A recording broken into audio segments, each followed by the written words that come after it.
Il gisait là, raide et silencieux, les yeux figés par le givre, un simple chiot, presque confondu avec la neige. Pourtant, entre ses dents gelées, un bonnet d'enfant. Rouge. Trop propre pour être abandonné. Quand Marc s'en est approché, il pensait trouver un corps sans vie. Mais ce qu'il a découvert, a bouleversé tout ce qu'il croyait savoir sur l'instinct, le sacrifice et la survie. Ce chiot ne s'était pas battu pour lui. Il gardait un secret. Et ce secret, respirait encore quelque part dans la forêt. Restez avec nous, car cette histoire incroyable vous laissera sans voix. Avant de commencer, n'oubliez pas de liker et de vous abonner. Et surtout, je suis curieux, d'où nous regardez-vous? Indiquez votre pays dans les commentaires.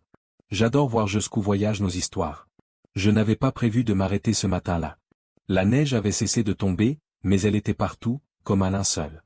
Elle recouvrait les branches, les fossés, les souvenirs. Le moteur ronronnait doucement, et le souffle de l'air chaud dans l'habitacle contrastait avec le silence mordant du dehors. Je roulais lentement, presque par habitude. Depuis qu'Élise n'était plus là, j'évitais les routes principales. Trop de monde, trop de souvenirs. Cette route forestière, je la connaissais par cœur. Chaque virage, chaque tronc penché, chaque passage où la lumière s'infiltrait, timide, entre les sapins figés par le gel. C'était une matinée où le monde semble retenu. Comme s'il attendait quelque chose. Je ne cherchais rien. Surtout pas à ressentir. Et pourtant, mes yeux, eux, cherchaient. Ils balayaient machinalement les fossés, comme si quelque chose pouvait y apparaître. Une forme, un signe, une raison. J'aurais juré que c'était juste un tas de branches. Une ombre banale, projetée par un sapin couché. Mais au dernier instant, la lumière a frappé juste. Et j'ai vu. Un dos. Une petite courbe. Quelque chose de vivant qui ne bougeait plus. Mon pied a relâché l'accélérateur, tout doucement. Ce genre de freinage où l'intuition agit avant la pensée. Je me suis garé en bordure de route, j'ai ouvert la portière, et le froid m'a transpercé immédiatement. Il n'y avait pas un bruit, même le vent s'était arrêté de respirer. Je me suis approché. Chaque pas dans la neige semblait faire trop de bruit. Et puis je l'ai vu. Un petit chiot. Un berger allemand, noir et feu. Figé. Le museau à demi enfoncé dans la neige, le corps recroquevillé. Mais ce n'est pas ça qui m'a figé moi aussi. Ce sont ses dents. Elle tenait un petit bonnet d'enfant. Rouge, avec un pompon et de petits flocons bleus brodés sur les côtés. J'ai cru qu'il était mort. Son pelage était rigide, ses cils blanchis par le givre. Il avait l'air de s'être arrêté, en plein milieu d'un geste. Comme si la vie avait appuyé sur pause. Je me suis agenouillé doucement à côté de lui. Je ne sais pas pourquoi je ne l'ai pas touché tout de suite. Peut-être que j'avais peur. Peur de sentir à quel point il était froid. Peur que ce bonnet soit la dernière chose qu'il ait connue. Je fixai son flanc. Immobile. Rien. Puis, un frémissement. Minuscule. Presque imperceptible. Mais bien là. Un souffle. Faible. Et dans cette seconde suspendue, je n'ai plus réfléchi. J'ai posé mes mains sur lui. Sa fourrure craquait sous mes doigts, comme de la glace qui cède. Je l'ai soulevé, doucement, le plaquant contre ma poitrine. Son corps ne bougeait pas, mais il était là. Contre mon cœur. Je suis remonté dans la voiture, j'ai mis le chauffage à fond. Je l'ai enveloppé dans ma veste, glissant mes mains contre son ventre pour lui offrir ce que je pouvais, un peu de chaleur humaine. Le bonnet était toujours dans sa bouche. Je voulais le retirer, juste un peu, pour qu'il puisse respirer mieux. Mais alors, il a gémi. Un son si faible que j'ai cru l'avoir rêvé. Un gémissement étouffé, douloureux, désespéré. Alors je l'ai laissé faire. Je l'ai laissé garder ce bonnet, comme une promesse qu'il n'était pas seul. Je suis resté là, le moteur tournant, le tenant contre moi, retenant mon souffle à chaque battement faible de son cœur. Et au fond de moi, quelque chose s'est remis à battre aussi. Je n'avais pas mis les pieds là-bas depuis 6 hivers. Le chemin vers le vieux chalet était presque effacé sous la neige. Un ruban blanc et irrégulier serpentant entre les arbres, comme une veine oubliée dans la forêt. Le chiot était toujours contre moi, niché dans ma veste, son souffle si léger qu'il disparaissait parfois. Mais il était chaud, un peu. Moins glacé. Il respirait. C'était suffisant. J'ai roulé doucement, les pneus crissaient sur la neige tassée, chaque virage me ramenait plus loin dans mes souvenirs. Là, à droite, on s'était arrêté pour faire un bonhomme de neige. Là-bas, Élise avait couru après un renard. Le vent sifflait entre les branches, mais je n'entendais que sa voix, encore. Le chalet s'est dessiné au bout du sentier, à moitié enseveli. Petit, simple, penché sous le poids des années, mais debout. Comme moi. Je suis descendu, j'ai calé le chiot plus fermement contre ma poitrine, et j'ai ouvert la porte. L'air à l'intérieur était glacial. Figé dans un silence de tombe. J'ai allumé le vieux générateur. Il a toussé, protesté, puis il a ronronné. Le courant est revenu, faible, tremblant, mais assez pour réveiller les murs. Le frigo a grincé. La cheminée m'a reconnu. Et le feu, lentement, a repris. Je l'ai installé sur la table de la cuisine. Une pile de serviettes. Des bouteilles remplies d'eau chaude. Le sèche-cheveux. Mes mains. Ma peur. Je ne savais pas ce que je faisais. J'appelais Chloé, une ancienne amie vétérinaire. Je lui expliquais tout, chaque détail. Elle restait calme, précise. Pas trop chaud. Pas trop vite. Il faut que sa température remonte lentement. J'exécutais ses instructions comme un automate. Mais à l'intérieur, je tremblais. Le chiot ne bougeait toujours pas. Son museau était humide, glacé. Il avait cessé de gémir. Je passais mes doigts sur son dos, doucement, sentant les nœuds de glace fondre entre mes paumes. Puis, je l'ai vu. Sous son flanc, une zone plus claire. La fourrure semblait usée, presque absente. Une ligne, comme si quelque chose ou quelqu'un s'était appuyé là. Longtemps. Avec insistance. Je n'ai rien dit. Mais j'ai pensé. Et si? Non. Trop tôt. J'ai recouvert son corps de serviettes chaudes. Il avait toujours ce fichu bonnet entre les dents. Trempé, rigide, déformé. Mais il ne le lâchait pas. Comme si le froid l'avait figé dans une mission, et que son instinct ne l'autorisait pas à l'abandonner. Je suis resté près de lui toute la nuit. À écouter le feu crépiter, à sentir ma peur respirer. Il n'y avait que nous deux, là, dans ce vieux chalet. Et quelque part dans le silence, une promesse. Il n'était pas revenu du froid pour rien. La nuit s'était refermée sur le chalet comme une bête lourde. Tout était immobile. Sauf moi. Je n'arrivais pas à m'asseoir, encore moins à dormir. J'étais debout, je tournais, je m'approchais du chiot toutes les 2 minutes, comme si le simple fait de m'éloigner pouvait le faire glisser à nouveau vers l'oubli. Ses respirations étaient courtes, irrégulières. À peine perceptibles. J'avais fini par m'asseoir sur une chaise, les coudes sur la table, la tête entre les mains. Le feu crépitait encore. Dehors, plus rien ne bougeait. Je pensais à des choses que je n'avais pas pensées depuis longtemps. À la première fois que j'avais tenu Élise dans mes bras. Au poids de son petit corps contre ma poitrine. À la sensation exacte d'un souffle fragile endormi sur mon épaule. Et maintenant, il y avait ce chiot. Silencieux. À moitié brisé. Avec ce bonnet d'enfant toujours entre les dents. Qu'est-ce qu'il savait? Qu'est-ce qu'il avait vu? Et, à qui appartenait ce bonnet? Mon téléphone a vibré. C'était Chloé. Elle voulait des nouvelles. Je lui ai parlé à voix basse, comme si j'avais peur de déranger la respiration du chiot. Elle m'a écouté. Elle m'a demandé des choses précises. La couleur de ses gencives, la chaleur de ses pattes, le rythme de sa respiration. J'ai répondu. Mais mes mains tremblaient. À un moment, je me suis approché encore. J'ai passé ma main sur son flanc. Et là, de nouveau, cette bande de fourrure aplatie, râpée. Ce n'était pas une blessure. C'était l'empreinte d'un autre corps. Quelque chose de petit. De léger. Comme un enfant. Et une image s'est imposée à moi. Un corps recroquevillé contre le sien. Un enfant, peut-être une petite fille, dormant contre ce chiot, perdu dans le froid, pendant qu'il la gardait en vie. Je n'ai rien dit à Chloé.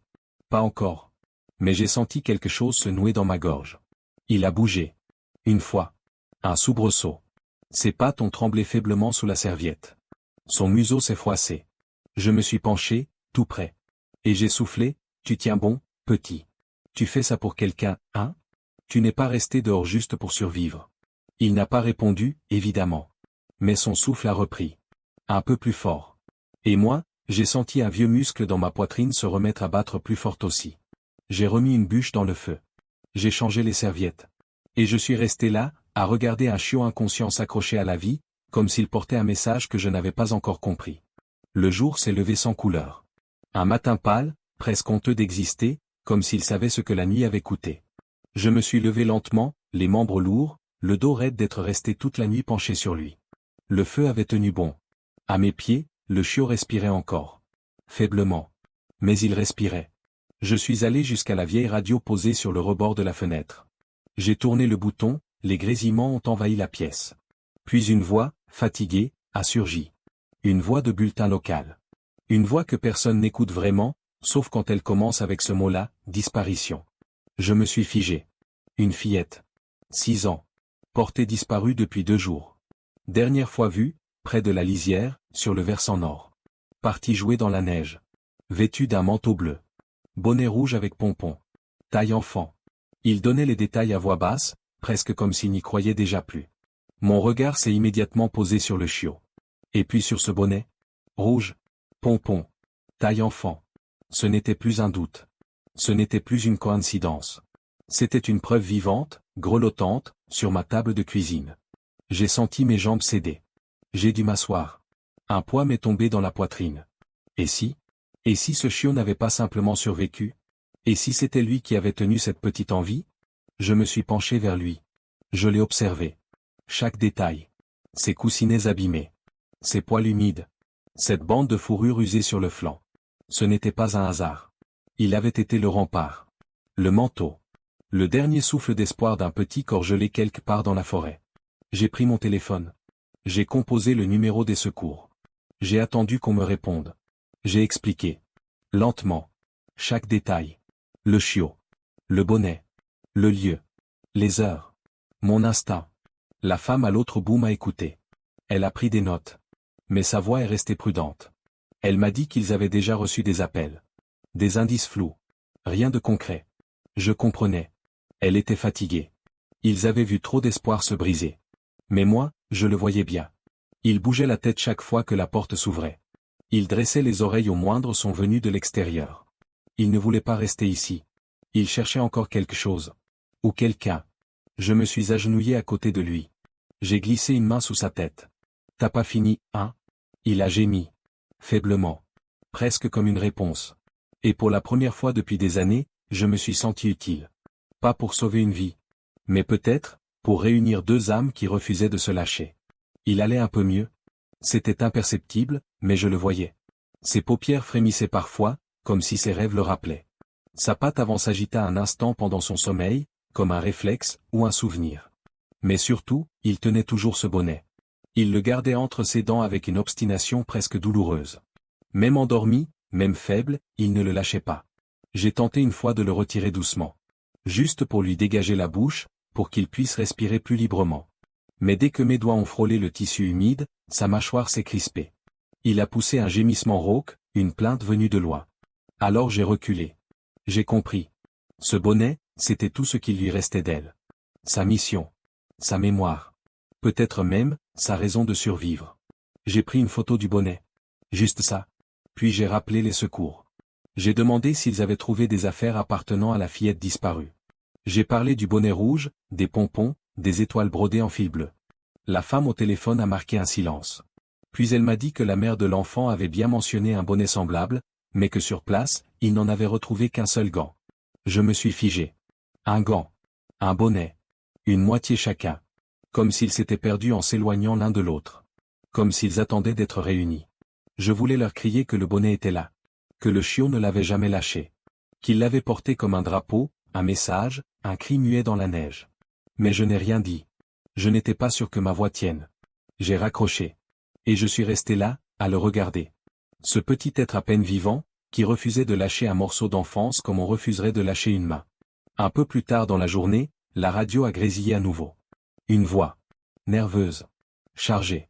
Ils avaient retrouvé la fillette. Vivante. Chaudement emmitouflée, transie, mais en vie. Aucun détail sur comment elle avait tenu le coup. Mais moi, je savais. Je savais ce que les caméras ne verraient pas. Je savais qu'un chiot s'était couché sur elle dans la neige, qu'il l'avait couverte de son corps jusqu'à l'épuisement, qu'il avait serré son bonnet dans ses dents comme un serment. Et je savais que ce chiot était ici. Sur ma table. Et qu'il attendait. Encore. La neige avait commencé à fondre, juste un peu. Des gouttes tombaient lentement du toit, comme des secondes qui s'effilaient. Le chiot dormait encore. Mal. Il frissonnait par vagues. Sa respiration était plus rapide qu'avant. Et ce que je redoutais arriva. Une ligne rouge apparut le long de son ventre. Puis une autre. Sa peau, là où le gel l'avait le plus blessé, changeait de couleur. D'un rose pâle, elle devenait sombre, violacée, presque noire par endroits. Je savais ce que ça voulait dire. Je l'avais vu chez des patients humains. L'affection. La mauvaise. Celle qui ne demande pas la permission. J'ai rappelé Chloé. Cette fois, sa voix n'était plus douce. Elle était tendue. Elle m'a demandé des photos. J'ai envoyé ce que j'avais. Silence au bout du fil. Puis elle a soufflé, il faut intervenir. Immédiatement. Il y a une nécrose sur la patte arrière. On n'a plus le choix. Il faut amputer. Sinon, il ne tiendra pas la nuit. Je suis resté figé, le téléphone collé à l'oreille, le regard perdu sur ce petit corps recroquevillé, tremblant, accroché à un bonnet comme à une dernière bouée. Est-ce qu'il est assez fort pour supporter l'anesthésie? Je ne peux pas te le garantir, Marc. Il y a un risque. Un vrai. C'était un choix sans lumière. D'un côté, le laisser partir doucement. De l'autre, tenter une opération qui pouvait l'achever. Mais ce chiot avait traversé l'enfer pour quelqu'un d'autre. Il avait veillé une enfant dans la neige, sans rien attendre.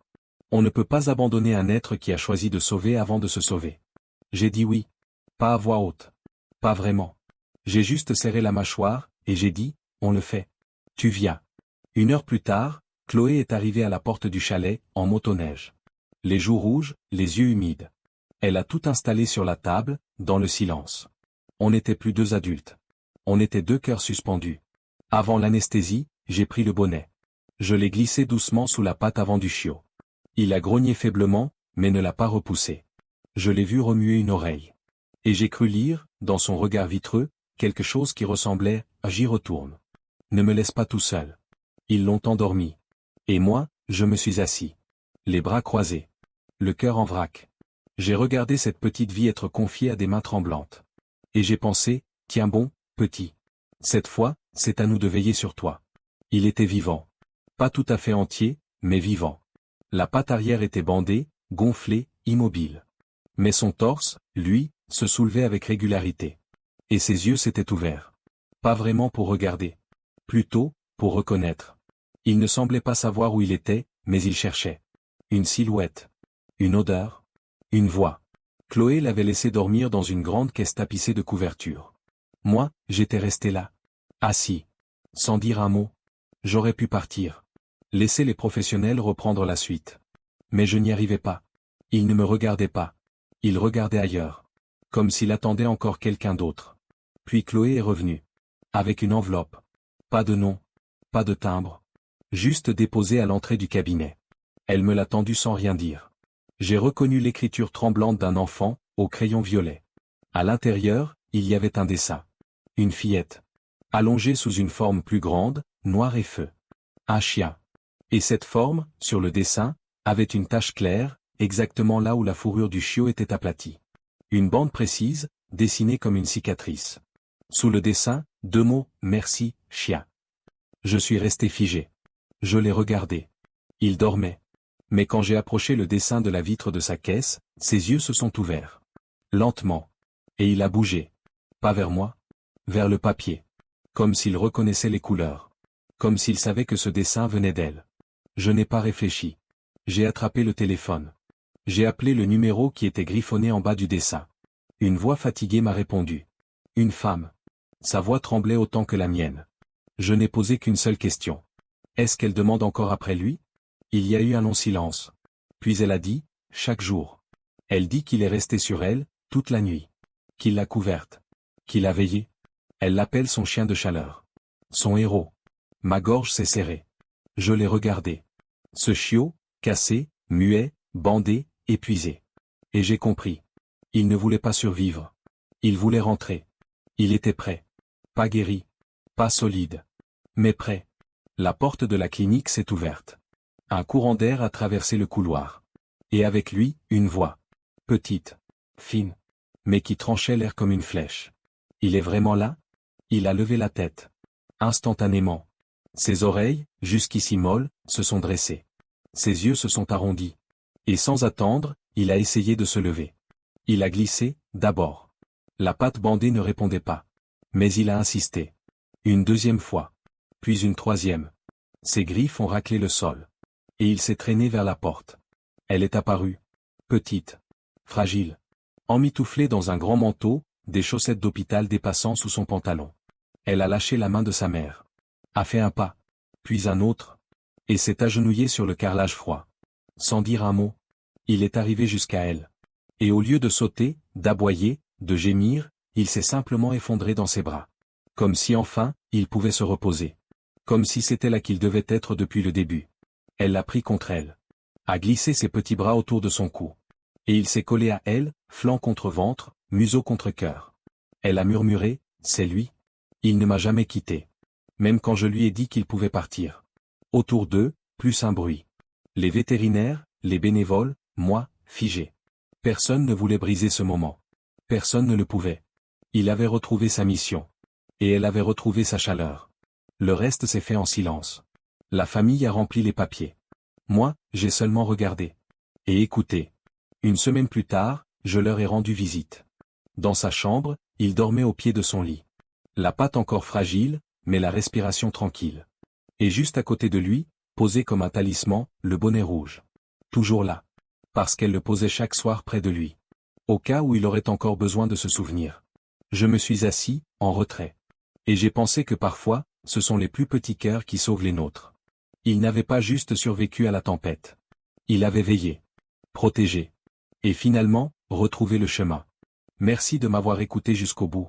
Si cette histoire vous a touché, n'hésitez pas à la partager, ou simplement à laisser un mot. Parfois, un mot suffit à réchauffer ce qui reste gelé.